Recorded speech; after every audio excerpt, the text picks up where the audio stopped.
Season begins June 1st, but as we talked about yesterday and over the last couple of days, that date really doesn't necessarily mean as much as maybe it used to, because we've had 6 consecutive seasons with a preseason storm. Now, Tropical Storm Arthur, which had 60-mile-per-hour winds yesterday, has sort of dissipated. It's become extratropical. So when we look at the tropical satellite view and also the view of the Atlantic Ocean, it's sort of hard to make out there. It's sort of merged with a front and merged with an upper-level area of low pressure out there in the central Atlantic, and so we don't have to worry about that one.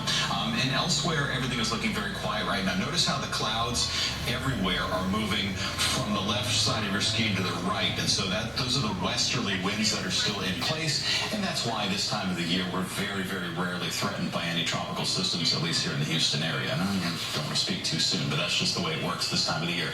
73, our latest temperature here in Houston. Off to the north, it actually does cool down when you go to places like Nashville. They're at 58 right now and cloudy. There's been a cool down across that part of the country, and that's actually the system that pushed Tropical Storm Arthur away from the east coast of the U.S. The rest of Texas, middle 70s right now, some low 80s. It's going to be another hot one today, though not as hot as yesterday when they were above 105 in spots. Now, out to our west, you look to the south of El Paso. You see that little L I have drawn there? It's a little wave of the jet stream coming at us out of Mexico. We call that a short wave. Sometimes these things can be sneaky because the computer models sometimes have a hard time finding them and what we say, like initializing their strength. And so it does throw a wrench in the forecast sometimes. Not necessarily, I don't think, for today, but for tomorrow. Just